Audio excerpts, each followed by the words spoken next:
شب معراج۔ جی ایک بار درود شریف پڑھ لیجئے۔ جو ایک بار درود پڑھتا ہے اللہ اس پر 10 مرتبہ رحمت نازل فرماتا ہے۔ بسم اللہ الرحمن الرحیم۔ رب ذوالجلال کے بابرکت نام سے شروع کرتی ہوں جو دلوں کے بھید خوب جانتا ہے۔ شب معراج کا تفصیلی بیان۔ معراج کے لفظی معنی بلندی کے ہیں۔ واقعہ معراج کا یقینی ثبوت خود نبی اکرم صلی اللہ علیہ وآلہ وسلم کی ذات مبارکہ ہے۔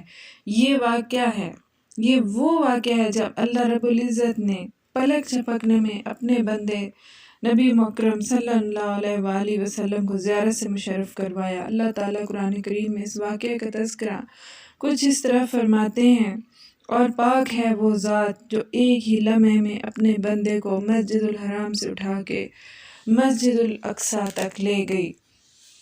واقعہ معراج ماہ رجب کی 27 تاریخ کو پیش آیا۔ اس واقعے کو اسلامی تاریخ میں بڑی اہمیت حاصل ہے۔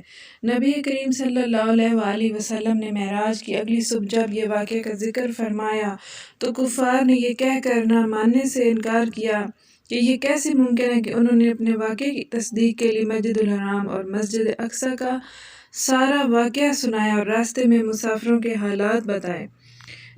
اس پر بھی جب کفار نے آپ کی بتائی ہوئی بات کو نہ مانا تو ان کی باتوں کی تصدیق چند صحابہ کرام رضی اللہ تعالیٰ عنہ نے کی تو واقعہ درست پایا۔ واقعہ معراج کو سن کر کفار مکہ نے مذاق اڑایا جس میں ابو جہل سر فہرست تھا۔ جی ناظرین محترم، سوائے چند صحابہ کرام کے کسی نے یقین نہ کیا۔ آقا فرماتے ہیں مجھے بیت اللہ سے براق پر سوار کر کے بیت المقدس تک لے گئے اور براق کی رفتار اتنی تھی کہ جہاں اس کی نگاہ پڑتی وہیں اس کا قدم ہوتا، گویا جب اس نے آسمان کی طرف نگاہ کی تو اس کا اگلا قدم وہیں پہنچا۔ سفر کے بیان میں آقا صلی اللہ علیہ وآلہ وسلم فرماتے ہیں کہ جبرائیل علیہ السلام پورا راستہ میرے ساتھ تھے، میرے ہمراہ تھے۔ بیت اللہ سے بیت المقدس تک جاتے وقت تک راستے میں کئی مقامات پر مختلف واقعات رونما ہوئے، اور اس سے پہلے ایک مقام پر جبرائیل علیہ السلام نے مجھے براق سے اتر کر زمین پر آنے کا کہا۔ میں نے دیکھا کہ وہاں کثرت سے کھجوروں کے درخت موجود ہیں اور بہت ہریالی، اور پھر فرمایا اے حبیب خدا صلی اللہ علیہ وآلہ وسلم اس زمین پر 2 رکعت نماز ادا کریں۔ لہٰذا میں نے ایسا ہی کیا، اور جب میں نے نماز ادا کر لی تو جبرائیل امین علیہ السلام نے فرمایا کہ آقا اے محبوب خدا صلی اللہ علیہ وآلہ وسلم کیا آپ جانتے ہیں یہ آپ کہاں نماز ادا کی ہے؟ آپ نے فرمایا کہ نہیں۔ تو حضرت جبرائیل امین علیہ السلام نے فرمایا آقا یہ یثرب کا علاقہ ہے، یہ وہ جگہ ہے جو بعد میں مدینہ منورہ کہلائے گی، جہاں آپ کا گنبد خضرا ہوگا، جہاں عاشقوں کی بھیڑ ہوگی، اور یہیں سے اسلام کا نور پھوٹے گا اور پورے جہان میں عالم میں پھیل جائے گا۔ اور پھر وہاں سے چند لمحے گزرنے کے بعد ایک اور سرزمین پر مجھے اتارا اور فرمایا اے پیغمبر خدا صلی اللہ علیہ وآلہ وسلم یہاں پر بھی 2 رکعت نماز ادا کیجیے۔ پھر جبرائیل امین نے مجھے بتایا کہ حضور یہ وادی سینا ہے اور یہ شجر موسیٰ علیہ السلام ہے، یہی وہ مقام ہے جہاں حضرت موسیٰ علیہ السلام اللہ سے ہم کلام ہوئے۔ اور پھر اس سے آگے گئے اور مدائن کے علاقے میں اترے، یہاں بھی 2 رکعت نماز ادا کی۔ اور اسی طرح پھر حضرت جبرائیل امین علیہ السلام نے آقا دو جہاں سے پوچھا کہ اے نبی رحمت صلی اللہ علیہ وآلہ وسلم یہ مقام حضرت شعیب علیہ السلام کا علاقہ ہے، اور ایک مقام پر یہاں پر بھی 2 رکعت نماز ادا کیجیے، یہ مقام لہم ہے، یہاں حضرت عیسیٰ علیہ السلام کی ولادت ہوئی تھی۔ جب مقام لہم پر براق نے اتارا تو مجھے بہت دیکھ کر حیرت ہوئی، اور پھر حضرت جبرائیل امین نے جب مجھے بتایا کہ یہاں پر بھی 2 رکعت نماز ادا کیجیے تو پہلے یثرب دکھایا، وہاں 2 نفل پڑھے، پھر براق پہ سوار کیا، پھر آگے لے گئے، پھر حضرت شعیب علیہ السلام کا مقام دکھایا، پھر وہاں 2 رکعت نماز پڑھی، پھر مقام لہم دکھایا جہاں حضرت عیسیٰ کی ولادت ہوئی، پھر وہاں 2 رکعت نماز ادا کی، کیونکہ عیسیٰ علیہ السلام کی ولادت ایک عظیم الشان معجزہ ہے۔ راستے میں مجھے ایک دور کھڑی ہوئی ایک بڑھیا نے آواز دی تو مجھے حضرت جبرائیل امین نے فرمایا کہ اس سے کچھ جواب نہ دیجیے گا، آگے بڑھیے۔ تو میں نے ایسے ہی کیا، اور پھر میں جب کچھ آگے بڑھا تو مجھے ایک بوڑھے آدمی کی آواز آئی۔ اسے بھی حضرت جبرائیل امین نے مجھے تنبیہ کی کہ اس بوڑھے کو بھی جواب مت دیجیے گا اور آپ آگے چلیں۔ آگے جا کر مجھے بتایا کہ آپ جانتے ہیں یہ بڑھیا کون تھی؟ تو میں نے فرمایا کہ نہیں، میں نہیں جانتا۔ تو حضرت جبرائیل امین نے مجھے تعلیم فرمایا کہ یہ دنیا تھی، اور فرماتے ہیں جو آپ صلی اللہ علیہ وآلہ وسلم کو آواز دے رہی تھی، اپنی طرف پکار رہی تھی، اسی لیے جواب دینے سے منع کیا اور فرمایا کہ اگر آپ اس کی آواز سنتے اور وہاں چلے جاتے تو آپ کی امت بھی دنیا میں غرق ہو جاتی اور وہ دنیا کی ہو کر رہ جاتی، مگر آپ نے توجہ نہیں کی، لہٰذا آپ کی امت بھٹکے گی نہیں، اور جو صاحب ایمان ہوں گے وہ راستہ بھٹکیں گے نہیں۔ سبحان اللہ۔ اور پھر مجھے فرمایا کہ آپ جانتے ہیں کہ وہ جو بوڑھا آدمی آواز دے رہا تھا وہ کون تھا؟ تو آقا علیہ السلام نے فرمایا کہ جی آپ بتا دیجئے۔ تو وہ حضرت جبرائیل امین نے مجھے یہ بتایا کہ وہ بوڑھا آدمی ابلیس تھا، جو مجھے اپنی طرف توجہ دلوا رہا تھا۔ اگر جواب دے دیتے تو آپ صلی اللہ علیہ وآلہ وسلم کی امت کے اندر اپنا حصہ ڈال دیتا، گویا ان کو گمراہ کر دیتا۔ تو آپ نے جب اس کو انکار کیا تو واضح کر دیا کہ بس دنیا اب بوڑھی ہو چکی ہے، کسی بھی وقت اسے موت آ سکتی ہے، اور اسی طرح ابلیس کے جو دجال ہیں، داؤ پیچ ہیں، اس میں نہیں پھنسنے کی ضرورت۔ تو گویا اسی طرح میں بیت المقدس تک جا پہنچا، اور پھر مجھے براق سے اتارا گیا، اور جب مجھے براق سے اتارا گیا تو جبرائیل امین علیہ السلام نے زمین سے ایک پتھر اٹھایا اور اس میں ایک سوراخ کیا اور براق کی رسی کو اس سوراخ میں ڈال دیا کہ بیت المقدس کے اندر اس براق کو چھوڑ دیا۔ وہاں اندر بیت المقدس میں کچھ ہستیوں کا ہجوم تھا۔ جی ہاں، میں نے سب سے پہلے حضرت ابراہیم علیہ السلام کی زیارت فرمائی، پھر حضرت موسیٰ، حضرت عیسیٰ علیہ السلام نے میرا استقبال کیا، اس کے بعد پھر مؤذن نے اذان دی اور اقامت ہو گئی۔ پھر میں نے دیکھا وہاں پر اور لوگ بھی آنا شروع ہو گئے ہیں، اور پھر پوری مسجد بھر گئی۔ اب امام کے سب منتظر تھے کہ امام کے آنے کا سب انتظار فرما لیتے۔ آقا علیہ السلام فرماتے ہیں جبرائیل امین نے میرا ہاتھ پکڑا اور اقامت کے مصلی پر مجھے کھڑا کر دیا۔ سبحان اللہ۔ میں نے 2 رکعت نماز پڑھائی، اور آپ فرماتے ہیں کہ وہ نفل نماز تھی، کیونکہ نماز عشاء واقعہ معراج سے پہلے آپ صلی اللہ علیہ وآلہ وسلم ادا کر چکے تھے، اور آپ اپنے بستر پر سونے کے لیے لیٹ چکے تھے۔ تو آپ صلی اللہ علیہ وآلہ وسلم فرماتے ہیں کہ جب میں نے نماز پڑھائی تو حضرت ابراہیم علیہ السلام تشریف لائے اور خطبہ ارشاد فرمایا، ان کے بعد تقریر کی، ان کے بعد حضرت موسیٰ علیہ السلام نے تقریر کی، اور پھر حضرت عیسیٰ اور داؤد اور تمام انبیاء نے تقریر کی، پھر میں نے کی۔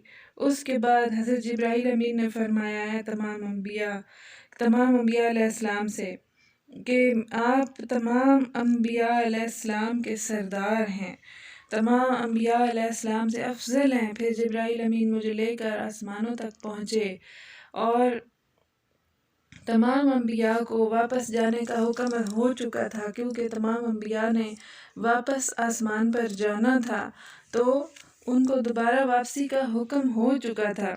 تو کسی مقام پر یہ آیا ہے کہ انبیاء جو ہے وہ انسانی جسم خاکی، یعنی جس طرح سے وہ دنیا میں پہلی بار آئے تھے اسی طرح تشریف لائے، اور کچھ جگہوں پر یہ روایات ملتی ہیں کہ وہ جسم خاکی میں نہیں آئے، جسم نوری میں تشریف لائے، اور آپ آقا علیہ السلام کے پیچھے نماز پڑھی، اور آپ کو تمام انبیاء کی امامت نصیب ہوئی۔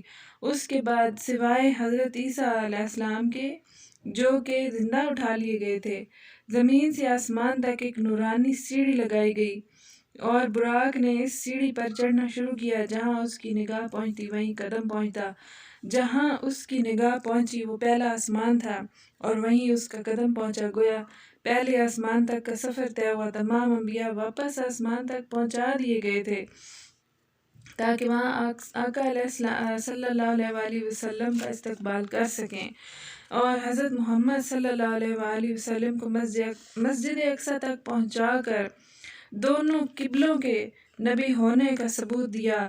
آپ صلی اللہ علیہ وآلہ وسلم فرماتے ہیں پہلے آسمان پر میرا آدم علیہ السلام نے استقبال کیا، دوسرے آسمان پر حضرت عیسیٰ اور یحییٰ علیہ السلام نے میرا استقبال کیا، پھر تیسرے آسمان پر حضرت یوسف علیہ السلام نے میرا استقبال کیا، چوتھے آسمان پر حضرت ادریس علیہ السلام نے میرا استقبال کیا، پانچویں آسمان پر حضرت ہارون علیہ السلام نے میرا استقبال کیا، چھٹے آسمان پر حضرت موسیٰ علیہ السلام اور ساتویں پر حضرت ابراہیم علیہ السلام سے ملاقات ہوئی۔ گویا 7 آسمانوں تک جانا 7 معراجیں ہیں جو کہ آقا علیہ السلام کو نصیب ہوئی۔ حدیث شریف کے مطابق زمین سے آسمان کا فاصلہ 500 سال کی دوری ہے، یعنی کوئی شخص اپنے آرام سے چلتے قدموں سے 500 سال چلتا رہے تو وہ پہلے آسمان تک پہنچتا ہے۔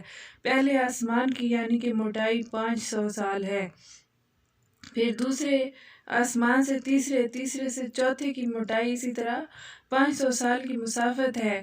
تو گویا تمام آسمانوں کا اگر آپ حساب لگائیں تو تقریباً 7000 سال کی یہ مسافت بنتی ہے آپ نے، جو کہ چند لمحوں میں اللہ کے حکم سے طے کی۔ 7 سے آگے سدرۃ المنتہا کا سفر ہے، 7ویں آسمان سے آگے جب آقا علیہ السلام نے قدم بڑھائے تو حضرت جبرائیل امین کے ساتھ سدرۃ المنتہا تک پہنچے۔ اس سے آگے حضرت جبرائیل امین نے فرمایا، اے افضل الانبیاء، اے سب انبیاء کے سردار، اے سب انبیاء کے امام، آگے تشریف لے جائیے۔ تو فرمایا کہ تم میرے ہمراہ تھے، کیا میرے ساتھ آپ تشریف نہیں لائیں گے؟ تو حضرت جبرائیل علیہ السلام نے فرمایا، اگر میں آگے بڑھا تو اللہ کی جلال اور کبریائی سے میرے پر جل جائیں گے۔ یہ تمام کمالات کی انتہا ہے کہ وہ مقام جہاں جبریل کے پر جلتے ہوں، وہاں سے آگے میرے آقا کی رسائی ہے، مگر آقا کی پرواز جاری تھی۔ اس سے آقا علیہ السلام کا اندازہ لگایا جا سکتا ہے ان کے عروج کا، ان کی وسعتوں کا اور رحمتوں کا۔ سدرۃ المنتہا تک پہنچے، 500 سال تک کا فاصلہ ہے، اور آقا علیہ السلام کی 8ویں معراج تھی، جہاں پر حضرت جبرائیل امین کا ساتھ بھی چھوٹ چکا تھا۔ اس سے آگے 9ویں معراج تک پہنچے۔ یہ مقام شریف الکلام تھا۔ جی ناظرین، یہ شریف الکلام وہ مقام تھا جہاں فرشتے تقدیریں لکھتے ہیں، اور آقا دو جہاں رحمت للعالمین صلی اللہ علیہ وآلہ وسلم فرماتے ہیں کہ جب یہاں پہنچا اپنی براق کے ساتھ تو مجھے قلم چلنے کی آوازیں آ رہی تھی، جو کہ میں نے اپنے کانوں سے سنی، اور جو کہ اللہ کے حکم سے فرشتے سب کی وہاں تقدیریں تحریر کر رہے تھے۔ اس سے آگے گئے تو مقام اہلیت تھی، جہاں اللہ تعالیٰ کے حضور آپ صلی اللہ علیہ وآلہ وسلم پیش ہو گئے۔ وہاں نور کے پردے میں آپ صلی اللہ علیہ وآلہ وسلم نے دیکھا۔ آپ صلی اللہ علیہ وآلہ وسلم فرماتے ہیں، میں نے خود اللہ کا دیدار کیا۔ یہ کل 10 معراجیں تھیں۔ پہلے حضرت آدم علیہ السلام سے ملاقات، اس مکمل واقعے میں بے شمار عجائبات ہیں۔ جی ناظرین، 10ویں معراج پر اللہ تعالیٰ آقا دو جہاں صلی اللہ علیہ وآلہ وسلم سے فرماتے ہیں کہ میرے بندے، تجھے کون سا لقب سب سے زیادہ پسند ہے؟ اے حبیب، میں تجھے کس نام سے پکاروں، کس لقب سے پکاروں؟ تو آپ صلی اللہ علیہ وآلہ وسلم فرماتے ہیں کہ مجھے عبدی پسند ہے، عبدی، کہ اے اللہ میں تیری بندگی کر سکوں، یہ لفظ مجھے پسند ہے۔ اس واقعے کا سائنس اور ٹیکنالوجی کوئی جواب دینے سے قاصر ہے۔ پہلا تحفہ جو آقا علیہ السلام کو معراج میں ملا، جب آپ کو دعوت پہ رب العزت نے بلایا تو آپ کو کتنی معراجیں کرائیں، کتنی بلندیاں نصیب کیں، اور کتنی عظمتیں اور کتنی برکتیں اور رحمتیں نوازیں، کہ سب سے پہلے یثرب کی زیارت، پھر اس کے بعد جو مختلف مقامات ہیں تمام انبیاء کرام کے جو گوشت گزار کر دیے گئے ہیں وہ سب دکھائے۔ پھر پہلے آسمان پر حضرت آدم جب سارے 10ویں معراج پر جب آقا علیہ السلام تشریف فرما ہوئے تو ان کو اپنے جد ابراہیم کی زیارت ہوئی، اور پہلی معراج پر حضرت آدم علیہ السلام سے، گویا کہ حضرت آدم علیہ السلام سب سے کیونکہ پہلے تشریف لائے تھے تو وہ ان کی پہلے مقام پر ان سے ملاقات کرائی گئی، استقبال کرایا گیا۔ ہر آسمان پر ہر نبی نے آقا دو جہاں کا استقبال کیا، اور پھر حضرت ابراہیم علیہ السلام سے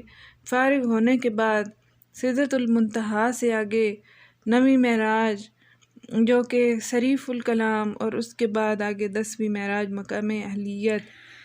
جی تو دوستو، پہلا تحفہ جو آپ کو معراج میں ملا وہ تھی 5 نمازوں کا تحفہ۔ اصل میں یہ 50 تھی، جو کہ بعد میں کم کر کے 5 ہو گئی۔ دوسرا تحفہ جو آقا علیہ السلام کو ملا وہ تھی سورہ بقرہ کی آخری آیات۔ جی ناظرین، یہ معراج شریف کی رات کو آیات آپ کو پیش کی گئی۔ تیسرا تحفہ نبی کریم صلی اللہ علیہ وآلہ وسلم کو جو عطا کیا، فرمایا اے میرے محبوب، اگر تیری امت شرک سے بچے گی اور کوئی بڑا گناہ کبیرہ نہیں کرے گی تو میں خود ان کو بخش دوں گا۔ معراج کا واقعہ نبوت کے 5ویں سال رجب کی 27 کو پیش آیا، اور اس سال کو عربی میں عام الحزن یعنی غم کا سال بھی کہتے ہیں، جس میں آپ کے چچا ابو طالب اور حضرت خدیجہ رضی اللہ تعالیٰ عنہ کا انتقال ہوا، اور اسی سال یہ معراج کا واقعہ پیش آیا، اور اسی سال آپ کو معراج کرائے گی۔ جی ایک بار درود شریف سے اپنا منہ معطر کیجیے۔ السلام علیکم۔